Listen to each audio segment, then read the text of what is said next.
안녕하세요. 감정평가사가 되지 않은 평가사입니다. 지금 시간에는 35회 합격하신 김우주 평가사님과 합격수기 촬영 진행하고 있습니다. 평가사님은 2년차 때 소수점으로 정말 아깝게 떨어지신 그런 이력이 있으신 분입니다. 평가사님 3년차에 붙으셨기 때문에 공부를 하나하나 어떻게 했냐 요거보다는 내가 2년차 때 이것만 좀 잘할 걸 이런 거 몇 개만 딱 꼽아주시면 아주 좋을 것 같습니다.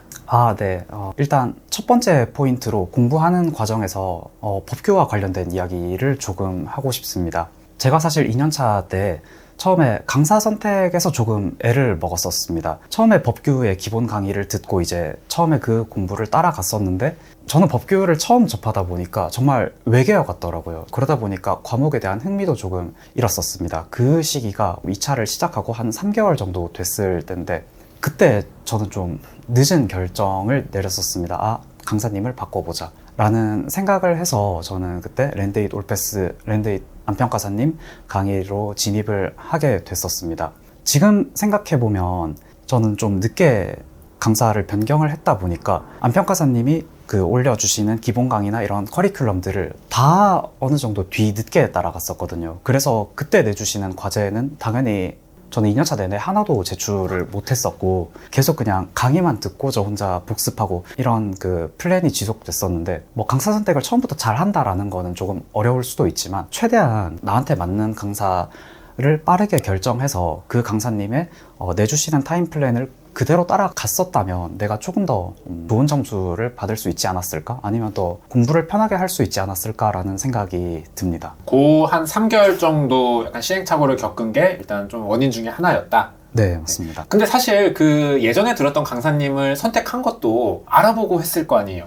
맞습니다. 저는 사실 처음에는 그렇게 크게 공을 들이지는 않았어서 그냥 남들이 하는 데는 이유가 있겠지라고 생각해서 저는 좀 그냥 물 흐르듯이 그냥 좀 대형 학원에 대형 강사님으로 저는 선택을 했었거든요. 저는 근데 제가 강사 의존도가 그렇게 높은 타입은 아니었어서 어떤 강사라도 나만 잘 공부하면 되지 라는 그런 생각으로 결정을 했었는데 지금 생각해보면 제가 다시 돌아간다면 강사 선택을 한 번씩은 그래도 강의를 다 들어보고 결정을 했을 것 같습니다. 사실 저도 되게 제가 그냥 열심히 하면 되는 거라고 생각하는데 막상 어때요? 강사 의존도가 되게 높나요? 사실 이게 경험을 해보니까 같은 과목에 같은 내용을 가르치더라도 어떤 강사님이 이야기하면 정말 내 귀에 잘 들리는 강사님이 있고 어떤 강사님이 이야기하면은 정말 그냥 내 귀에 안 들리고 내가 집중을 하려고 해도 그냥 자연스럽게 그냥 내가 어느 순간 다른 생각을 하고 있는 그런 강사님들도 계셨는데 사실 대학생 때도 OT를 들어보고 수강 정정을 하듯이 이게 첫 강의만 들어봐도 어느 정도는 좀 결정을 할 수 있다라고 생각을 하거든요.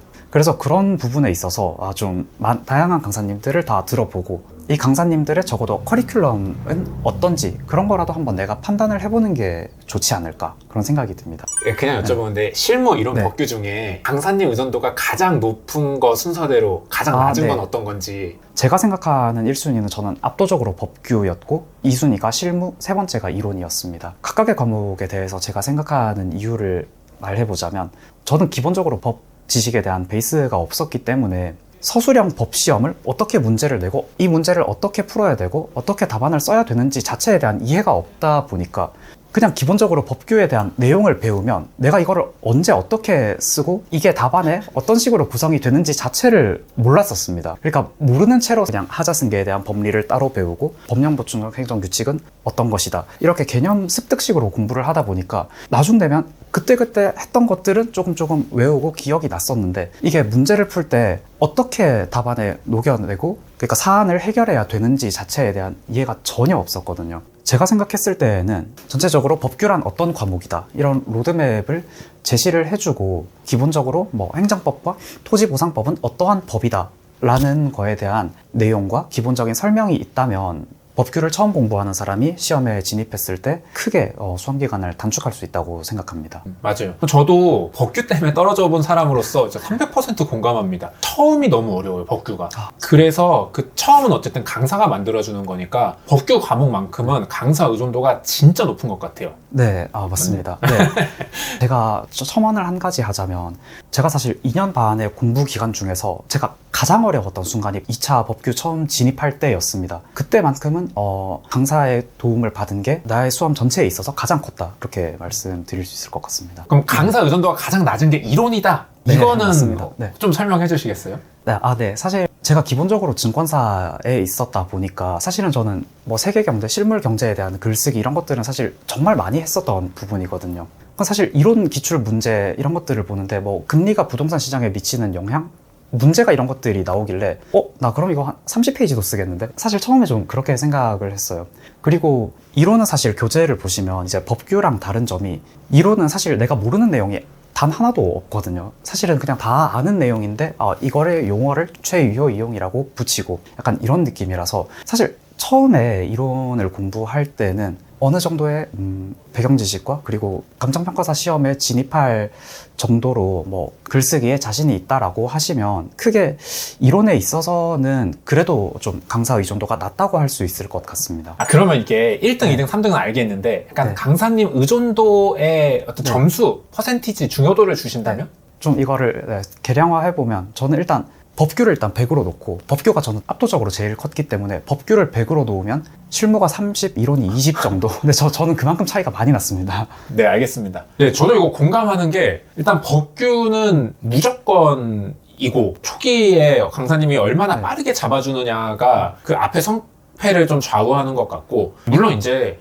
그런 건 있는 것 같아요. 어느 정도 법규도 올라가고 나서 내가 네. 혼자 사리 분별을 할 수 있는 경지가 오면 그때는 좀 다른 강사님 을 들어도 격차 크진 않을 수 있어. 근데 이미 이 사리분별 하는 데까지 올라오는 격차가 너무 크게 나서 맞아요. 저도 법규를 100으로 놓는 게 맞는 것 같고 실무 같은 경우는 사실 이제 대부분의 사람들이 뭐 GS 같은 경우도 실무 따라간다 하는 정도로 실무를 되게 중요하게 생각하시는데 저는 개인적으로 실무는 문제만 있으면 뭐 혼자 네. 공부할 수 있잖아요. 내가 혼자 문제 풀면서 내가 익숙해지고 내가 문제를 빨리 잘 푸는 훈련을 하는 게 중요하기 때문에 저는 사실 뭐 실무는 그렇게 중요하지 않은 것도 공감합니다. 어쩌면 제가 이제 문제풀이 위주의 공부를 하는 좀 공대생 스타일이 익숙해서 그렇게 느꼈을 수도 있을 것 같아요. 그리고 이론 같은 경우는 뭐 어떤 이론 강사님이 좋다 나쁘다 이거보다는 그냥 강사님마다 네, 스타일이 너무 맞아요. 달라서 그 한 분만 나랑 좀 잘 맞을 것 같은 분이랑 고르고 그분과 이제 긴밀하게 이제 서로 뭐 얘기하고 첨삭하고 이러면서 그 한 사람 것만 잘 소화해도 합격하는 데 지장이 없는 것 같아요. 그런 의미에서 어떤 강사 선택의 중요도 자체는 조금 낮을 수는 있을 것 같다. 입니다.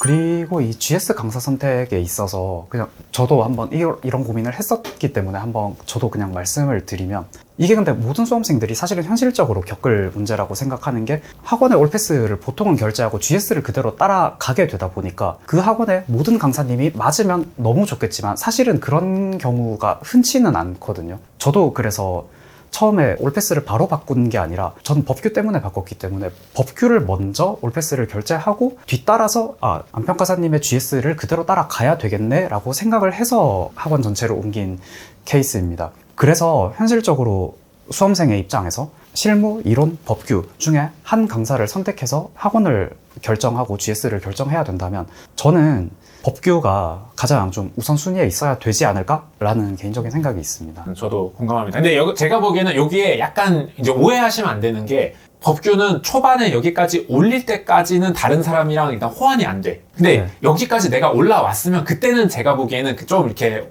옮겨 다녀도 돼요. 그래서 3년 차부터는 사실은 이제 어디 가도 대충 내가 다 소화할 수 있고 오히려 그런 면에서는 법규가 범용성이 괜찮은데 초반 때문에는 법규 따라가는 게 저는 개인적으로는 맞지 않나 뭐 이런 생각합니다. 이렇게 해서 우리 김우주 평가사님과 2년 차에 떨어졌던 이유 중에 강사 선택에 너무 등한시했다에 대한 얘기를 좀 더 깊게 나눠봤습니다. 잠시 쉬었다가 두 번째 얘기도 한번 들어보도록 하겠습니다.